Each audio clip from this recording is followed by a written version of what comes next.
Hi and welcome to Chef's Gear. Today I'm taking you to Portugal, so check it out.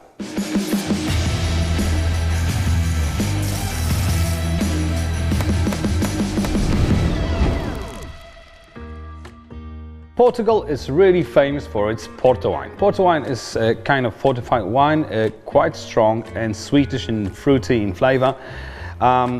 I had a go at it on my last trip to Algarve in Portugal. However, on the third day, it became kind of heavy. It is kind of heavy. So in order to lighten it up, to freshen it up, I want to share with you a sort of sangria variation. So what you're going to need for it is a pitcher with some ice in it. In order to bring up all the fruity notes, you need some fruit. I'm using some Granny Smith apples, I'm using lemons, oranges, and to spice it up I'm going to use some nutmeg and cinnamon. So let's just cut up the fruit. It's more of a garnish really, so don't need to cut it up either too fine or too coarse. I'm just going to roughly dice it up, throw it into the pitcher. Do the same with the orange, so a few half slices, just like that. Do the same with the lemon. And of course you need port wine. And it's up to you to decide how strong you want it. But it's not supposed to get you drunk. It's supposed to accompany you for the whole day. So you do it fairly light. Just check that in.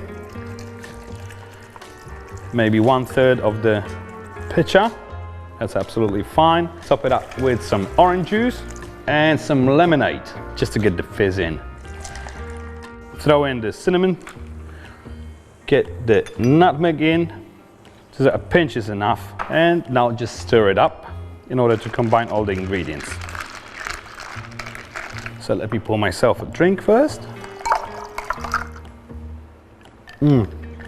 That's really cool and refreshing. For my main course, I'm preparing a classic Portuguese soup, which is SOPA de PEDRA, which translates into soup out of a rock.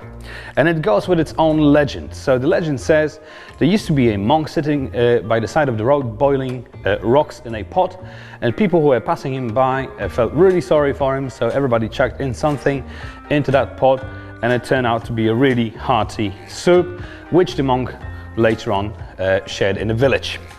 So what we're gonna need for our soup, and the recipe changes from home to home.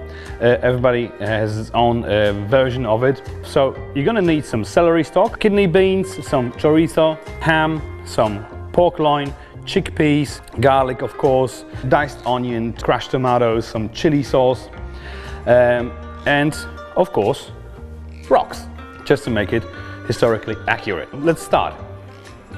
First, turn on the pot, a fair dash of olive oil.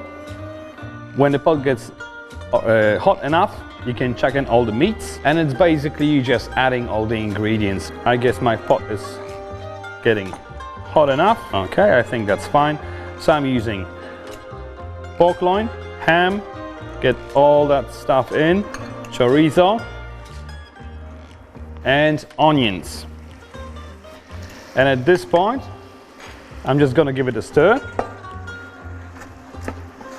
Make sure you color the meat, but you don't need to caramelize it completely because simply it's going to boil for at least an hour. Let the chorizo release some of its fat. That's also the point where you can add your seasoning. I'm using smoked paprika, and quite a lot of it actually. To help it caramelize, I'm going to add a full tablespoon of salt, sea salt. There you go. I'm going to add 2 cloves of garlic, just in they go. Give it a minute or two just to sear up the meat, and then I'm going to add all the other ingredients. Once you seared up all the meat, as I said, you just chuck in all the other ingredients, starting with kidney beans, chickpeas, some celery, in it goes, and crushed tomatoes. There you go. Just give it a stir and just top it up with some chicken stock or water, whatever you have on hand. I have some chicken stock, so I'm just gonna top it up with this. So once the stock is in, just add a little bit of pepper, just a couple of pinches, save some for later on to adjust the seasoning. You're gonna need some chili sauce. I'm using Tabasco, but you can use any habanero style chili sauce. Some bay leaves, just for the aroma. I'm using a couple. And in order to make it really authentic, let's throw in the rocks as well. So, plum, plum. And now all you have to do is to wait. It takes approximately 45 minutes to 1 hour to get the flavor completely out and to make the meat inside really nice and tender. So let's just give it some time and see what happens.